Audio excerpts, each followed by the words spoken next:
आज मेरा जो टॉपिक है वो है कल्चरल रिलेटिविज्म। और इसके ऊपर ये जो है ये एक सोशोलॉजी के एक और की कॉन्सेप्ट है। और ये कल्चर का जो डोमेन है सोशोलॉजी में उसके अंदर ही ये एक टॉपिक आता है। और ये इथनोसेंट्रिज्म से और जीनोसेंट्रिज्म से रिलेटेड है, जिसके ऊपर मैं आपको ऑलरेडी वीडियोस बना चुका हूँ। और आप सोशोलॉजी की प्लेलिस्ट के अंदर जाके देख सकते हैं, और मैं उसके इस वीडियो के नीचे डिस्क्रिप्शन में भी उसका लिंक दे दूंगा जीनोसेंट्रिज्म और इथनोसेंट्रिज्म के ऊपर। तो ये जो टॉपिक है कल्चरल रिलेटिविज्म, ये उससे रिलेटेड है। चैनल लेक्चर स्टार्ट करने से पहले मैं आपसे रिक्वेस्ट करता हूँ कि अगर आपने अब तक मेरा चैनल सब्सक्राइब नहीं किया तो प्लीज़ मेरा चैनल सब्सक्राइब कर लीजिए, बेल आइकन को प्रेस कर लीजिए, ताकि आपके पास मेरी वीडियोस सबसे पहले आ सकें। तो फिर हम स्टार्ट करेंगे आज का लेक्चर को, ठीक है।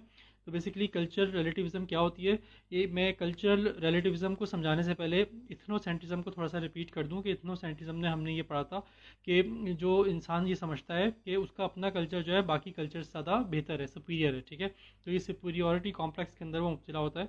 वो समझता है कि जो उसका अपना कल्चर है वो बाकी तमाम दुनिया में जितने भी कल्चर्स पाए जाते हैं उन सबसे जो है ना बेहतर है।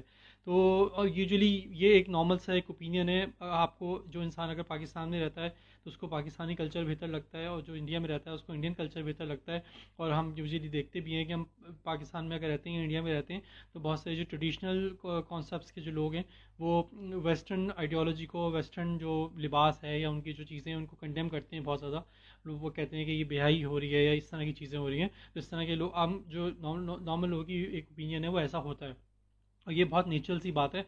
जो इंसान का जो अपना ट्रेडिशनल बैकग्राउंड होता है, जो जिसमें उसके पेरेंट्स ने गुजारा होता है, इसमें वो खुद पैदा हुआ होता है, जवान हुआ होता है, तो उसको वो वाला सिस्टम जो है ना ज़्यादा बेहतर लगता है as compared to other systems.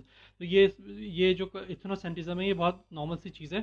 तो लेकिन प्रॉब्लम कहाँ आता है? प्रॉब्लम बेसिकली इथनोसेंट्रिज्म का जब आता है, जो सोशोलॉजिस्ट होते हैं, जो सोशल साइंटिस्ट होते हैं, जब वो कोई किसी और कल्चर को स्टडी कर रहे होते हैं तो उसके अंदर उनके बाइसेस जो है ना इन्वॉल्व हो जाते हैं। फॉर एग्जांपल, अगर मैं पाकिस्तानी सोशल साइंटिस्ट हूँ और मैं अमेरिकन कल्चर को स्टडी कर रहा हूँ, तो मैं अगर ये समझूंगा कि मेरा कल्चर बेहतर है, पाकिस्तानी कल्चर बेहतर है अमेरिकन कल्चर से, तो मैं कभी भी अमेरिकन कल्चर को जो है ना सही से अंडरस्टैंड नहीं कर सकता, ठीक है। उसको मैं हमेशा अपने मेरे बाइसेस जो है ना इन्वॉल्व रहेंगे उसके अंदर, क्योंकि मैं सही गलत जो है अपने कल्चर से रिलेटेड जो है उसका तयन कर रहा हूँ। तो उस वक्त ये इथनोसेंट्रिज्म को कॉम्बैट करने के लिए जो है ना ये टर्म जो है कल्चरल रिलेटिविज्म की टर्म यूज़ हुई। क्योंकि जो है ना इस तरह क्यों हो रहा था, प्रॉब्लम ये हो रही थी कि उस तरह जो है ना न्यूट्रल और अनबायस्ड अंडरस्टैंडिंग नहीं हो पा रही थी दूसरे कल्चर की।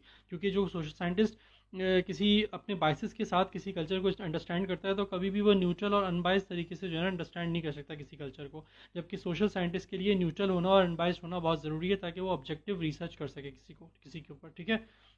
वैसे मैं आपको बताता चलूँ कि ऑब्जेक्टिव रिसर्च सोशल साइंटिस्ट में बहुत मुश्किल होती है, क्योंकि एक इंसान है, क्योंकि तो अगर सोसाइटी को अंडरस्टैंड कर रहे हैं आप, तो आपके अपने बायसेस जो है कहीं ना कहीं इन्वॉल्व ज़रूर हो जाते हैं। तो ये कहना है कि कोई भी रिसर्च कोशिश ज़रूर करते हैं सोशल साइंटिस्ट उसको as much as possible objective बनाने की, लेकिन कहीं ना कहीं आपके नेचुरल सी बात है, कहीं ना कहीं इंसान के जो बायसेस हैं वो इन्वॉल्व हो जाते हैं उसके अंदर, ठीक है।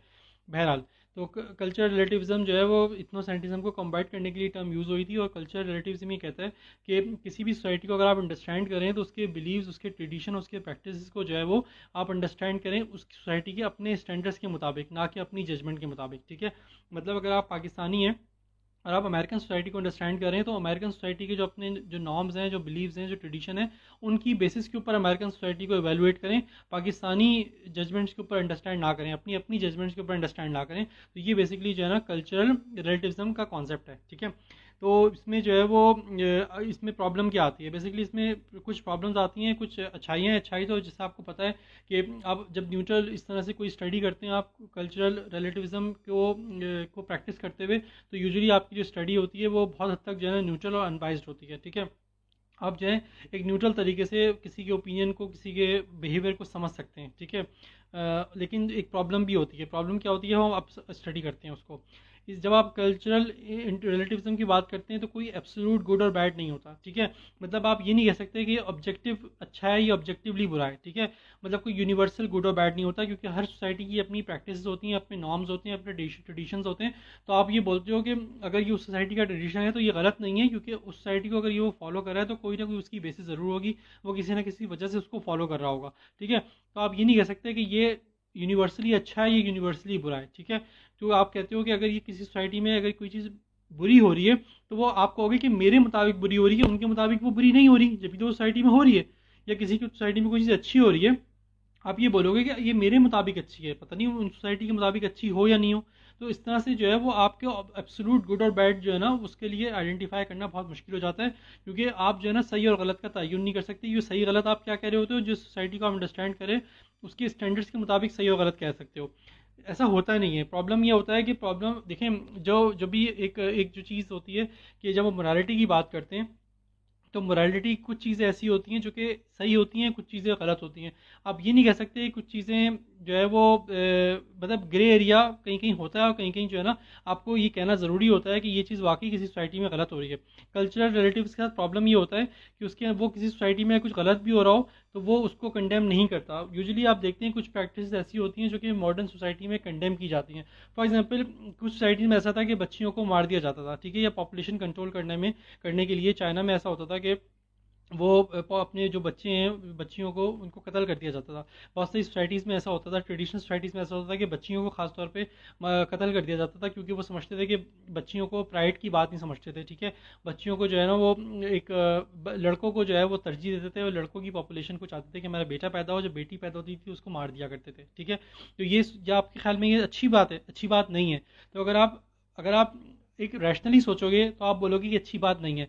लेकिन जो कल्चरल रिलेटिव्स है वो क्या सोचेगा, वो कहेगा नहीं यार, अगर ये सोसाइटी के नॉर्म है, उस सोसाइटी की प्रैक्टिस है, तो मे भी उसके पीछे कोई ना कोई अंडरस्टैंडिंग है उनकी, हो सकता है ये सही हो। तो आप अगर कल्चरल रिलेटिविस्ट हैं तो आप कभी भी उस बच्चों को कत्ल करने को कभी भी आप जस्टिफाई जो है वो आप कभी भी उसको गलत नहीं कहोगे, ठीक है। तो ये एक प्रॉब्लम है बहुत ज़्यादा, ठीक है। इस तरह से जो है बहुत सारी दूसरी चीज़ें भी हैं। कुछ सोसाइटीज़ ऐसी होती हैं जहाँ पे इंसानों का गोश्त खाया जाता है, ठीक है, पहले खाया जाता था। आई डोंट नो अब कोई सोसाइटी ऐसी होती है या नहीं होती, लेकिन पहले ये था। तो आप ये बोलोगे कि ये प्रैक्टिस ठीक है, क्योंकि कल्चरल रिलेटिविस्ट के पर्सपेक्टिव से तो ये प्रैक्टिस ठीक है, वो उसको कंडेम नहीं कर सकता था। वो कहता भाई उनको हो सकता है इंसान का गोश्त मज़े का लगता हो इसलिए वो खा रहे हो, तो आप उनको कंडेम नहीं करोगे, ठीक है। लेकिन एक मॉडर्न सोसाइटी है, जो पढ़ी लिखी सोसाइटीज़ हैं, वो कभी भी जो है ना बच्चियों को कत्ल करने को या मॉडर्न या जो है वो उसको इंसान का गोश्त खाने को कभी भी जो है ना अच्छी बात नहीं समझेंगे, ठीक है। तो इस तरह से जो है वो कल्चरल रिलेटिविज्म एक तरह से अच्छी चीज़ है, जिसमें आप अपने न्यूट्रल होकर अनबायस्ड होकर किसी सोसाइटी को अंडरस्टैंड करते हो। लेकिन उसका नेगेटिव पॉइंट भी है, और नेगेटिव पॉइंट ये है कि आप किसी भी एक गलत प्रैक्टिस को गलत नहीं कहोगे, ठीक है। तो ये जी, जो स्टूडेंट्स, और आपको ये अगर ऐसा लगता है कि मैं सोशियोलॉजी के अलावा कोई और डिफरेंट सब्जेक्ट्स के ऊपर भी वीडियोस बनाऊं, तो आप अपने कमेंट में मुझे बता सकते हैं कि मैं किस टॉपिक्स के ऊपर आप जो है वीडियोस सुनना जो है वो देखना पसंद करेंगे। क्योंकि अगर आप सोशियोलॉजी पढ़ें तो डेफिनेटली आपका माइनर है या मेजर है, तो बाकी आपके दूसरे सब्जेक्ट्स भी होंगे माइनर या मेजर। तो आप मुझे बता सकते हैं कि किस सब्जेक्ट के ऊपर मैं वीडियो बनाऊँ, तो मैं कोशिश करूँगा कि उसको भी अपने प्लेलिस्ट के अंदर उस सब्जेक्ट्स को भी ऐड करूँ। बस अपना ख्याल रखिएगा और कमेंट में बताएं मुझे। और नेक्स्ट लेक्चर में आपकी खिदमत में दोबारा हाजिर होऊंगा। अल्लाह हाफ़िज़।